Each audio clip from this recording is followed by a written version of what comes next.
Yang pertama, bagaimana kalau orang-orang wafatnya yang tadi itu dalam keadaan karena maksiat wafatnya, ya, dia melahirkan padahal itu yang dilahirkan adalah anak yang hasil perzinahan, ya, dia kemudian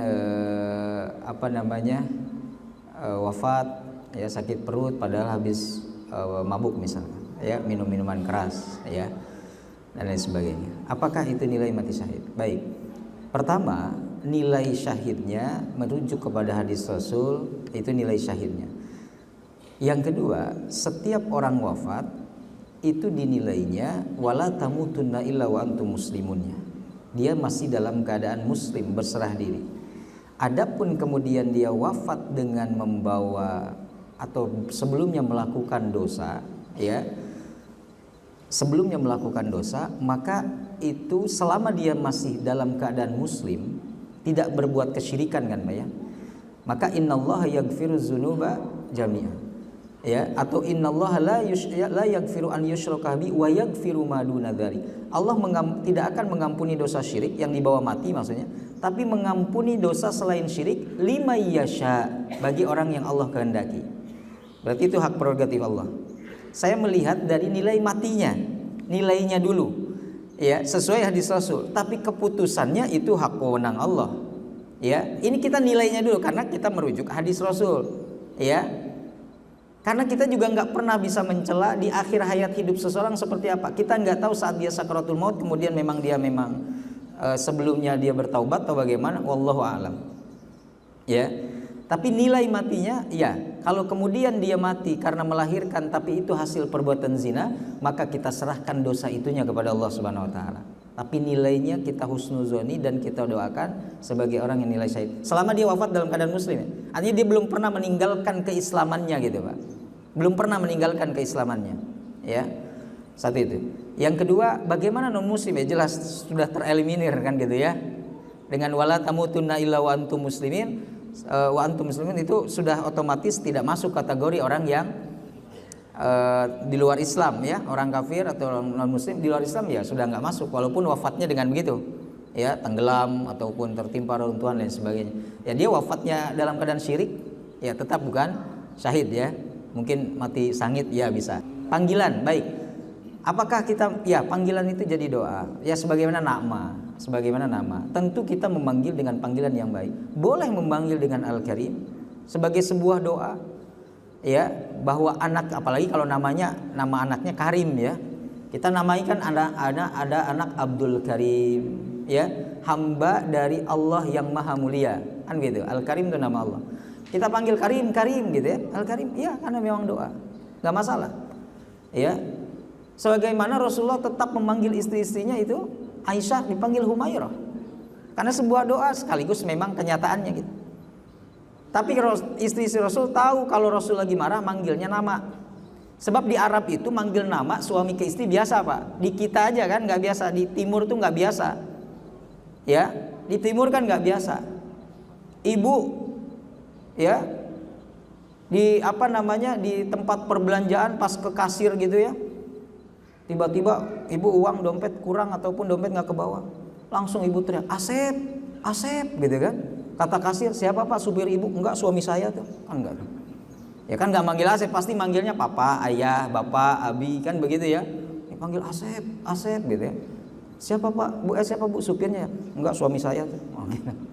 Di kita timur itu nggak sopan. Tapi kalau di Arab manggil suami itu nama itu biasa. Ya Abdullah, ya. Cuman kalau istri Nabi tahu kalau Rasul sudah manggil Aisyah, berarti Rasul lagi ada yang kurang berkenan pada Aisyah. Karena Rasul pasti manggilan dengan panggilan yang, ya, Humairah, ya. Tapi bapak jangan terlalu jujur, istri bapak hitam, ya, Humaireng. Nah, gitu. Ya, bapak terlampau jujur, gitu, ya. Ustaz, istri saya nggak merah pipinya, merah juga kalau pakai blush on, Ustaz, ya. Aslinya sih hitam, jadi saya panggil Humaireng. Jangan, nah, itu jadi doa nanti, ya. Maka anak pun dipanggil jangan hitam, kan, gitu, kan, pendek, kan, gitu, ya, kontet apa macam-macam. Nah, itu yang nggak boleh, ya. Panggilan dengan panggilan yang baik. Baik, orang-orang yang alim berilmu sudah Allah wafatkan. Salah satu tanda akhir zaman, tanda kiamat dalam hadis Rasulullah, innallaha la yaqbidul ilma intizaan. Kata Rasul, Allah tuh nggak cabut ilmu itu langsung ilmunya dicabut-cabutin. Walakin biqabdil ulama, tapi caranya dicabut ulamanya. Karena kalau ulama dicabut otomatis ilmunya juga kecabut. Gitu kan? Nggak dicabutin nih, Bapak punya hafalan 1 juz tiba-tiba hilang 1 juz, dicabut sama enggak, ya, cabut orangnya, ilmunya juga ikut kecabut. Ini salah satu tanda akhir zaman, ya. Tapi secara umum, fenomena umum kalau seperti itu, ya memang ajalnya sudah tiba, Pak. Ya, ajalnya memang sudah masuk. Baik yang alim maupun yang pendosa, misalkan kan, tukang maksiat, memang ajalnya itu sudah sampai di situ. Tapi kalau kita ngambil hikmahnya, kenapa orang-orang yang alim gitu ya, guru-guru kita sudah dipanggil lebih dulu, itu tanda akhir zaman kan kata Rasulullah. Tanda-tanda kiamat salah satunya biqabdil ulama, dicabutnya para ulama gitu ya, dicabutnya para ulama. Dan itu menjadi sebuah warning. Nyiapin ulama tuh susah, tapi begitu meninggalnya pada gampang gitu. Kan nyiapin ulama itu puluhan tahun, nyiapin kadar-kadar itu. Tapi kan hilangnya gampang banget gitu. Sekali Allah cabut udah selesai. Padahal kita nyiapinnya lama tuh ulama. Ya. Tapi itu kan jadi sebuah warning bagi kita untuk harus terus banyak kadar-kadar pelanjut penerusnya, mempersiapkan itu. Karena kalau udah hilang satu, aduh memang dunia itu sepi gitu. Ya. Seolah mencekam kalau ulamanya sudah nggak ada. Kalau ulama sudah nggak ada, maka diisi dengan juhala kan gitu. Orang-orang bodoh jadinya. Kalau ulamanya sudah nggak ada, maka kan hadisnya lanjutannya nanti yang akan tersisa orang-orang bodoh yang kemudian diangkat oleh kalian jadi mufti. Kalian minta fatwa kepada mereka, maka bukan saja sesat, tapi kemudian fatwanya menyesatkan kan. Fadallu wa adallu kata Rasulullah. Itu memang fenomena akhir zaman, ya. Tapi kita berarti Ustaz, kita yang masih panjang umurnya belum masuk kategori ulama? Ya enggak, maksudnya kan itu ajalnya sudah tiba. Tapi sekaligus sebagai sebuah kabar gembira bagi kita. Allah masih memberikan kesempatan kita untuk memperbaiki diri. Itu saja. Kalau sampai detik ini, sampai pagi ini kita diberikan umur oleh Allah, berarti Allah masih memberikan kesempatan kita untuk bertaubat. Harapan kan Pak ya? Kita manusia itu hidup itu dengan harapan kepada Allah. Tanpa harapan pada hakikatnya kita sudah mati. Kita sudah tidak ada di dunia ini. Bapak tadi malam tidur, ibu tadi malam tidur. Kan bisa bangun pagi, bangun sahur tadi itu kan masih misteri. Tapi yang penting Bapak Ibu sebelum tidur punya harapan bangun lagi. Dengan doa bangun lagi. Ternyata sekarang Allah wujudkan kan harapannya Ibu. Nah itu bagian dari rahmat Allah Subhanahu wa taala. Bukan karena mulia kita umurnya panjang itu. Allah ngasih kesempatan kita memperbaiki diri. Harapan. Makanya orang sakit itu yang paling besar dibesarkan harapannya. Ibu sakit pakai obat semahal apapun, kalau ibu nggak punya harapan sembuh kepada Allah, 80% kata para ahli obat nggak ngaruh, Bu. Tapi kalau bapak ibu sakit, beli obat warung sekalipun, harapan sembuh kepada Allah itu besar, maka pengaruh itu obat. Harapan, husnuzon kita kepada Allah. Tanpa harapan kita nggak bisa. Ya, mati sebenarnya kita.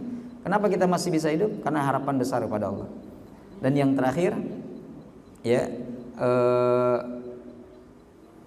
Apa namanya tadi Pak, Lailatul Qadar, ya.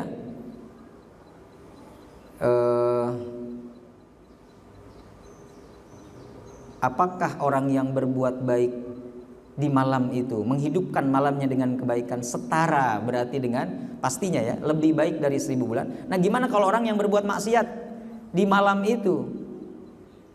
Ya dia sama Lailatul Qadarnya aja nggak percaya Pak. Ya, dengan Lailatul Qadar dan bahkan dengan Ramadannya saja dia udah nggak percaya. Padahal di awal Ramadan kata Rasulullah apa? Ya baghiyal khair absyir. Wahai para pencari kebenaran, pemburu kebaikan, absyir, gembiralah dengan datang Ramadan. Wa ya baghiyasy syarr aqsir. Wahai para pendosa, berhenti kamu dari maksiat. Itu di awal sudah diwanti sama Rasul. Ya, para pemburu kebaikan, kebenaran gembira. Para pembuat dosa berhenti gitu. Ya. Tapi adapun apakah sama setara dengan 1000 bulan juga? Saya ngambil hadis orang yang punya niat baik, baru niat tidak terwujud maka sudah dicatat menjadi kebaikan. Dan kalau terwujud maka pahalanya bisa 10, 700 dan seterusnya tanpa terhingga. Tapi orang yang niat berbuat buruk tidak kesampaian, tidak terwujud, maka tidak dicatat. Kalaupun dia kesampaian berbuat itu, maka catatannya tetap hanya satu keburukan. Kalau dilihat dari situ. Tapi kalau kemudian dibarengi dengan ya dia tidak peduli dengan Ramadan, dibarengi dengan meremehkan Lailatul Qadar, ya bisa jadi dosanya berlipat sebagaimana 1000 bulan, gitu ya. Itu Pak.